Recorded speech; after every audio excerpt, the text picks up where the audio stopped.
Saya Edi Wuryanto, salah satu tim WAS DPR RI untuk urusan haji 2025.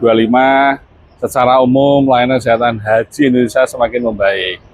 Tetapi ada beberapa hal yang menjadi perhatian serius selain masalah yang klasik.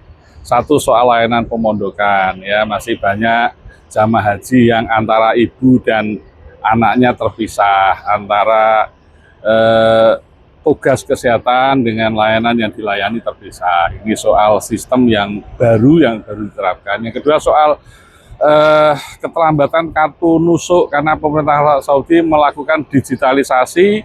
Semua yang masuk ke Masjidil Haram dan yang masuk ke Al-Musa itu harus terdaftar di nusuk. Nah, ini masih ada 1.000 orang sejak hari kemarin yang harus diselesaikan, karena kalau tidak ini pasti akan menyulitkan jamaah haji kita untuk ke ke Arafah. Nah, yang seterusnya soal transportasi, soal kualitas catering, ini tentu masalah-masalah klasik. Tapi yang lebih penting adalah soal keselamatan jamaah haji.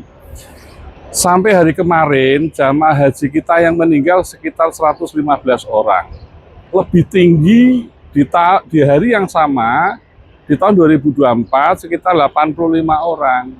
Jadi angka kematian jamaah haji kita meningkat. Nah, ini persoalan serius menurut saya, karena soal keselamatan hidup itu segala-galanya. Mengapa? Satu, karena tenaga kesehatan kita terbatas, jumlahnya dikurangi. Yang kedua, akses mereka melayani selama di hotel itu dibatasi oleh pemerintah Arab Saudi, sehingga mereka melakukan pelayanan dari kamar ke kamar, bahkan sembunyi-sembunyi. Bahkan pemerintah Arab Saudi melakukan sweeping, pengawasan ketat, mereka nggak boleh melayani di hotel. Ini soal tenaga kesehatan kita. Nah, yang ketiga, klinik kesehatan haji kita izinnya belum diizinkan oleh pemerintah Arab Saudi, karena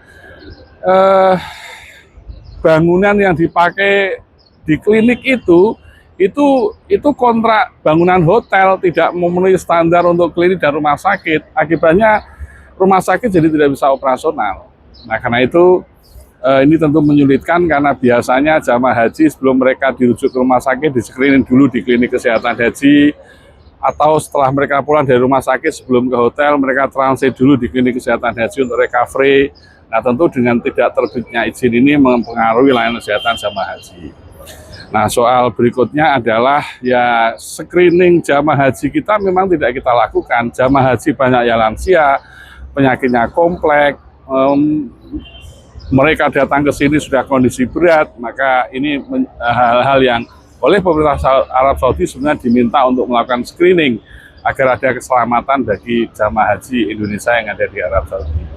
Nah, tentu ini menjadi pemikiran serius, maka saya mengusulkan diplomasi antara Kementerian Kesehatan Indonesia dengan Kementerian Kesehatan Arab Saudi perlu ditingkatkan.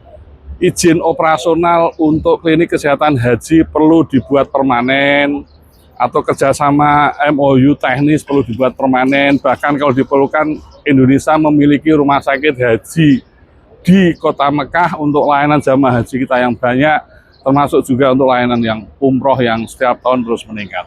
Semuanya adalah untuk keselamatan haji, agar angka kematian jamaah haji menurun. Ini menjadi hal yang penting yang harus kita lakukan di masa yang akan datang.